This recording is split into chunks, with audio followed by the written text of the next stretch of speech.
ছাত্রছাত্রী বন্ধুরা, আমার ইউটিউব চ্যানেলে তোমাদের স্বাগত। আজ আমি তোমাদের একটি নতুন চ্যাপ্টার রাসায়নিক গতিবিদ্যা শুরু করব। তো দেখো, এই যে রাসায়নিক গতিবিদ্যা, যখন কোনো একটা রাসায়নিক সমীকরণ বা রাসায়নিক বিক্রিয়া নিয়ে আমরা যখন পড়ি, তখন আমাদের মনে প্রথম কি কোশ্চেন আসে? আমাদের মনে প্রথম কোশ্চেন আসে যে রিয়াকশানটা আদৌ হবে কি হবে না।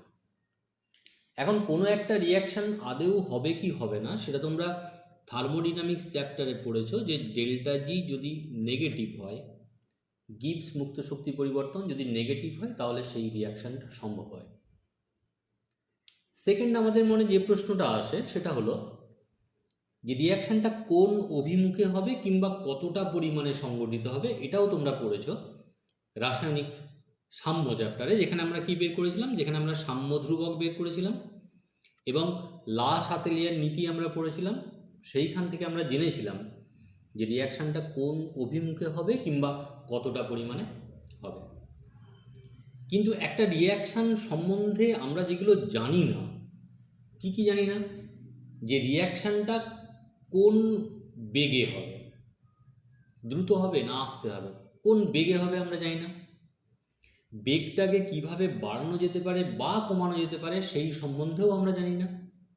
কিংবা একটা রিয়াকশানের মেকানিজম, তার গতিপথটা কেমন, সেটাও কিন্তু আমরা জানি না। সেটা আমরা এই রাসায়নিক গতিবিদ্যা চ্যাপ্টারে পড়ব। অর্থাৎ দেখো, রাসায়নিক গতিবিদ্যা চ্যাপ্টারে আমরা কি পড়ব? প্রথম আমরা পড়ব কি, যে রেট অফ রিয়াকশান।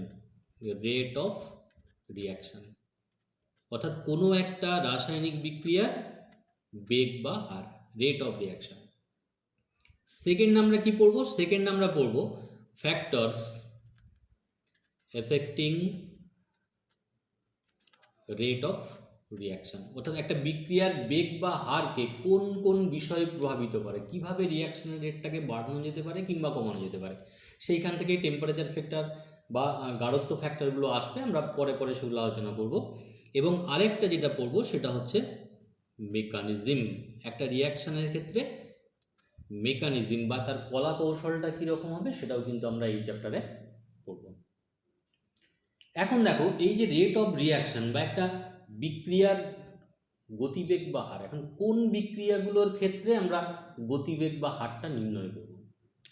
এখন এই গতিবেগ বা হারের উপর ডিপেন্ড করে আমরা রিয়াকশানগুলোকে তিনটে টাইপে ভাগ করি। প্রথম টাইপ কি? প্রথম টাইপ হচ্ছে ভেরি ফাস্ট রিয়াকশান। অর্থাৎ দেখো, যে রিয়াকশানগুলো খুব দ্রুত গতিতে সংগঠিত হবে, ভেরি ফাস্ট রিয়াকশান। কোন রিয়াকশানগুলো হয়? Ionic reaction. যেমন দেখো, আমি এখানে কি করেছি, সিলভার নাইট্রেট নিয়েছি, AgNO3 নিয়েছি, তার মধ্যে আমি NaCl যোগ করে দিলাম। যোগ করে দিলে কি দেখবে, যে সঙ্গে সঙ্গে সিলভার ক্লোরাইডের সাদা অধক্ষেপ উৎপন্ন হচ্ছে সঙ্গে সঙ্গে, এবং ফ্র্যাকশান অফ সেকেন্ডে এই রিয়াকশানটা কিন্তু সংগঠিত হয়ে যায়। তার মানে এই রকম রিয়াকশানের ক্ষেত্রে গতিবেগ বা হার কিন্তু নির্ণয় করা সম্ভব নয়। সেকেন্ড টাইপের রিয়াকশান ভেরি স্লো রিয়াকশান। এটা হচ্ছে সেকেন্ড টাইপের একটা রিয়াকশান। স্লো রিয়াকশান কীরকম? ভেরি স্লো রিয়াকশান, যেমন ধরো লোহায় মোর্চা পড়া, রাস্টিং অফ আয়রন। তো লোহায় যে মোর্চেটা পড়ে সেটা কিন্তু সঙ্গে সঙ্গে পড়ে না, 6 মাস, 1 বছর, 1.5 বছর, এরকম অনেক টাইম লাগে লোহায় মোর্চা পড়তে। তার মানে দেখো, এই যে রিয়াকশানটা যেটা ভেরি স্লো, এর ক্ষেত্রেও কিন্তু রেট অফ রিয়াকশানটা বের করা যায় না বা যুক্তিযুক্ত নয়, আমরা বের করব না। তার মানে এই ভেরি স্লো রিয়াকশানের ক্ষেত্রেও আমরা রেট অফ রিয়াকশান বের করব না, ভেরি ফাস্ট রিয়াকশানের ক্ষেত্রেও আমরা রেট অফ রিয়াকশান বের করব না। তাহলে কোন ধরনের রিয়াকশানের ক্ষেত্রে আমরা বের করব না? যেগুলো মধ্যম গতির হবে, রিয়াকশান উইথ মডারেট স্পিড। অর্থাৎ যাদের বেগটা মাঝামাঝি মধ্যম, তাদের ক্ষেত্রে কিন্তু আমরা এই রেট অফ রিয়াকশানটা বের করব। এখন দেখো, এই মডারেট স্পিডের রিয়াকশান কোনগুলো হতে পারে না? আণবিক রিয়াকশান যেগুলো, যেমন ধরো এখানে আমি একটি রিয়াকশান লিখছি, দেখো, ধরো N2 প্লাস H2, এইখান থেকে নিচ্ছি দেখো NH3। ধরো এরকম একটি রিয়াকশান নিয়েছি, 2NH3। তো এই রিয়াকশানগুলোর ক্ষেত্রে কি হয়, এখানে দেখো নাইট্রোজেন বন্ড আছে, হাইড্রোজেন বন্ড, আর অ্যামোনিয়া যখন উৎপন্ন হচ্ছে তখনও কিন্তু সেখানে নতুন করে বন্ধন তৈরি হচ্ছে। তাহলে প্রথমত এই নাইট্রোজেন বন্ডগুলোকে ভাঙতে হচ্ছে, হাইড্রোজেন বন্ডকে ভাঙতে হচ্ছে, তারপরে আবার নাইট্রোজেন হাইড্রোজেন বন্ধন গঠিত হতে হচ্ছে। এর জন্য কিছুটা সময় লাগবে, অর্থাৎ রিয়াকশান রেটটা কী হবে, মাঝামাঝি হবে। সেই জন্য এই রকম রিয়াকশানের ক্ষেত্রে রেট অফ রিয়াকশান কিন্তু আমরা বের করব। অর্থাৎ কোন রিয়াকশানগুলোর ক্ষেত্রে আমরা বের করব, যাদের গতিটা মধ্যম, ভেরি ফাস্ট হলেও হবে না, ভেরি স্লো হলেও হবে না। এখন দেখো, যখন কোনো একটা রিয়াকশানের তুমি রেট বের করবে, রেট মানে তোমরা জানো, রেট বা হার মানে কি, একক সময় কোনো কিছু একটা। তো রিয়াকশানের ক্ষেত্রে আমরা সেটাকে কী ধরব? এখন দেখো, যখন কোনো একটা রিয়াকশান হয় তখন আমরা কি জানি, তখন আমরা জানি যে বিক্রিয়ক পদার্থের গাঢ়ত্ব কী হয়, বিক্রিয়ক পদার্থের গাঢ়ত্ব আস্তে আস্তে কমতে থাকে। আর বিক্রিয়াজাত পদার্থের গাঢ়ত্ব কী হয়, বিক্রিয়াজাত পদার্থের গাঢ়ত্ব কিন্তু আস্তে আস্তে বাড়তে থাকে। তার মানে এই যে গাঢ়ত্ব পরিবর্তন হচ্ছে, যদি একক সময়ে কতটা গাঢ়ত্ব পরিবর্তন হচ্ছে আমরা মাপি, তাহলেই কিন্তু আমরা একটা রিয়াকশানের রেট পেয়ে যাব। অর্থাৎ দেখো, আমরা রেট অফ রিয়াকশান কীভাবে বলতে পারবো? রেট অফ রিয়াকশান বলতে পারবো তাহলে গাঢ়ত্ব পরিবর্তন বাই কী হবে, সময়। একক সময়ে কতটা গাঢ়ত্ব পরিবর্তন হচ্ছে। এখন দেখা যাবে যে যে সমস্ত রিয়াকশানগুলোর ক্ষেত্রে গাঢ়ত্ব দেওয়া নেই, চাপ দেওয়া আছে, তাহলে তাদের ক্ষেত্রে রেট অফ রিয়াকশানটা আমরা কীভাবে বের করবো? তাদের ক্ষেত্রে তাহলে আমরা রেট অফ রিয়াকশান বের করতে গেলে এই যে গাঢ়ত্ব পরিবর্তন আছে, এর জায়গায় আমরা কি করব, চাপের পরিবর্তন করে দেবো। অর্থাৎ দেখো, চাপের পরিবর্তন বাই সময়, এইখান থেকে আমরা কিন্তু রেট অফ রিয়াকশানটা বের করতে পারবো। এখন দেখো, যে রেট অফ রিয়াকশান বলছি, এর এককটা কী হতে পারে? এখান থেকে তোমরা দেখো, এই যে আমি লিখেছি গাঢ়ত্ব পরিবর্তন বাই সময়। তাহলে গাঢ়ত্ব পরিবর্তন মানে গাঢ়ত্বের এককটা কি? অর্থাৎ দেখো, রেট অফ রিয়াকশান এর ক্ষেত্রে যদি আমরা একক দেখি, তাহলে আমরা গাঢ়ত্ব দিয়ে দেখলে গাঢ়ত্বের একক কি, মোল পার লিটার। নিচে সময় আছে, তাহলে মোল পার লিটার পার সেকেন্ড। আর যদি চাপের পরিবর্তন দিয়ে দেখি, তাহলে চাপের একক কি, অ্যাটমসফিয়ার। তাহলে অ্যাটমসফিয়ার সেকেন্ড ইনভার্স। অর্থাৎ দেখো, রেট অফ রিয়াকশানের এককটা তাহলে হবে, যদি গাঢ়ত্ব দিয়ে দেখো তাহলে মোল পার লিটার বা mole litre inverse second inverse. আর যদি চাপের পরিবর্তন দিয়ে দেখো, তাহলে সেক্ষেত্রে একক কী হবে, অ্যাটমসফিয়ার সেকেন্ড ইনভার্স। এখন দেখো, এই যে রেট অফ রিয়াকশান, অর্থাৎ কোনো একটা বিক্রিয়ার যে গতিবেগ বা হার, রেট অফ রিয়াকশান, এটাকে আমরা দুটো ভাগে ভাগ করতে পারি। রেট অফ রিয়াকশান এটাকে আমরা দুটো ভাগে ভাগ করতে পারি। একটাকে আমরা কি বলি, একটাকে আমরা বলি গড় বিক্রিয়া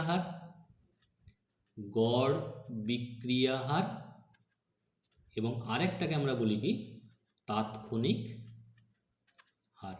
একটা গড় বিক্রিয়া হার এবং একটা তাৎক্ষণিক হার।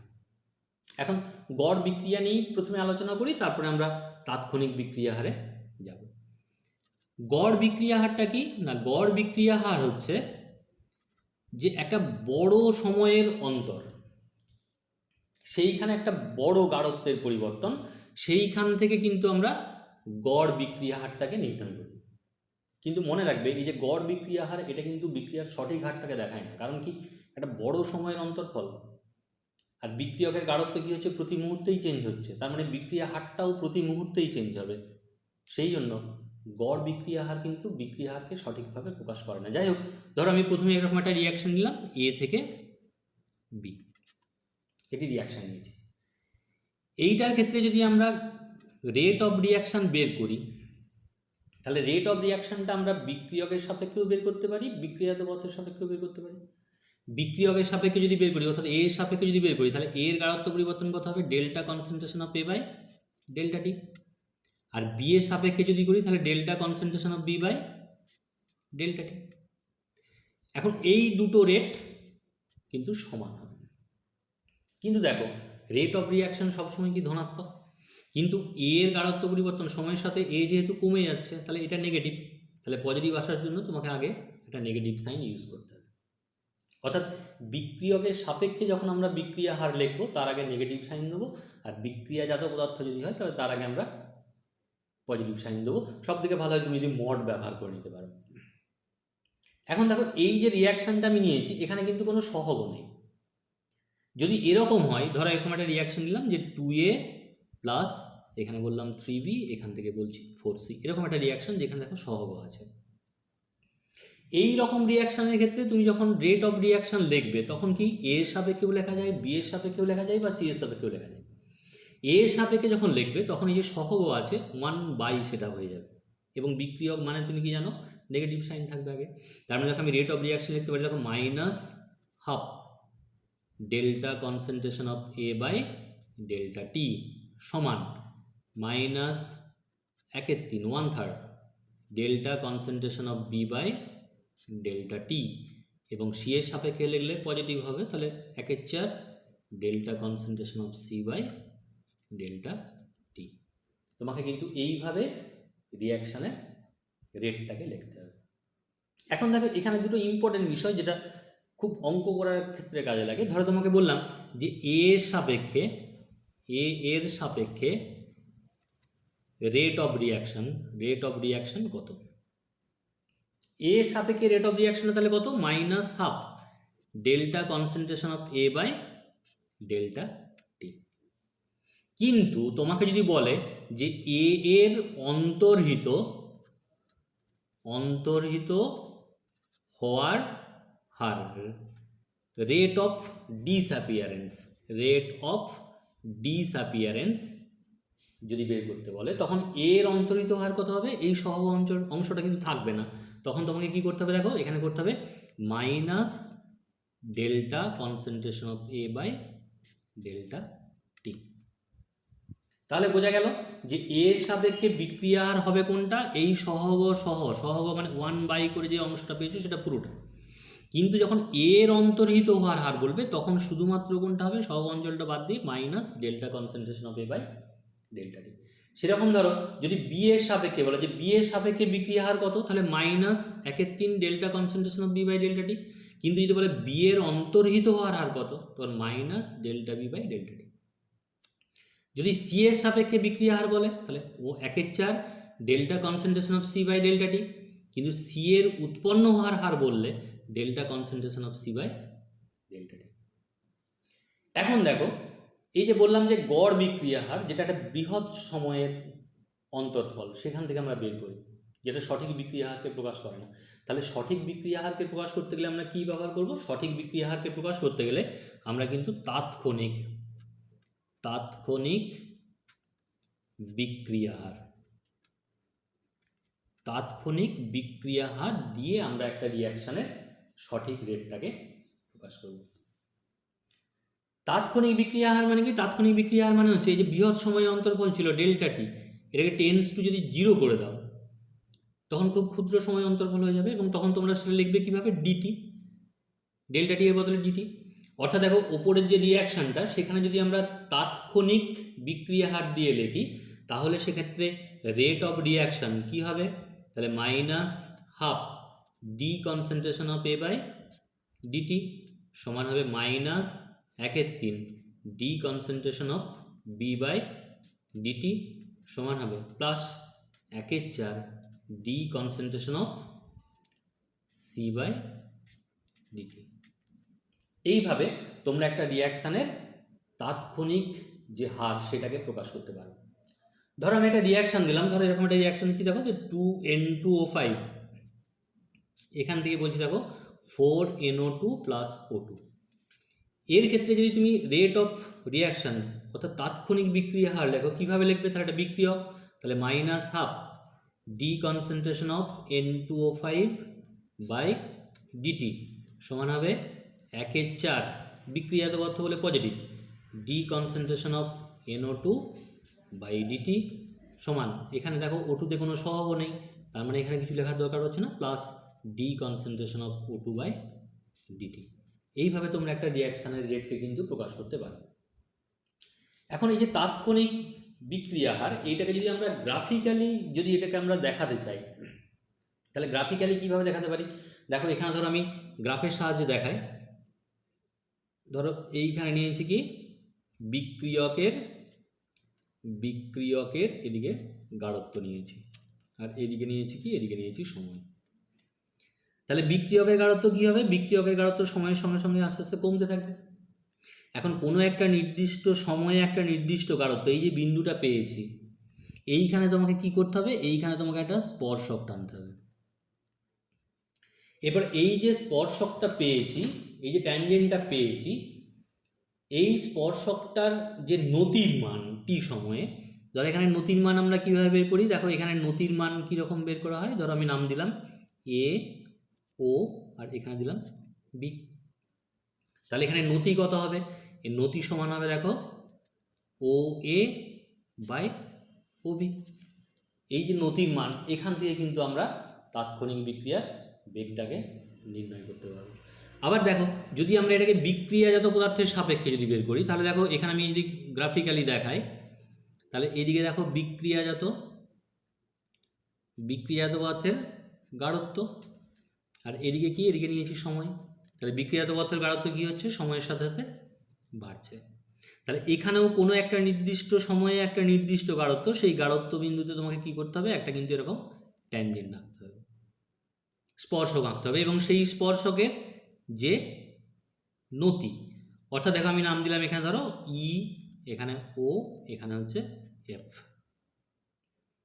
তাহলে এখানে নতি কত হবে, এখানে নতি সমান হবে দেখো ও এফ বাই ও ই। এইখান থেকেও কিন্তু তোমরা তাৎক্ষণিক বিক্রিয়া হারটাকে বের করে নিতে পারবে। পরের ভিডিওতে তোমাদের কোন কোন বিষয় কোনো একটা রিয়াকশানের রেটকে প্রভাবিত করতে পারে বা সেগুলো কিভাবে প্রভাবিত করতে পারে সেই সম্বন্ধে বলবো। যদি ভিডিওটা ভালো লাগে তোমরা সাবস্ক্রাইব করবে, লাইক করবে, যাতে আমার পরবর্তী ভিডিওগুলো তোমরা পেতে পারো।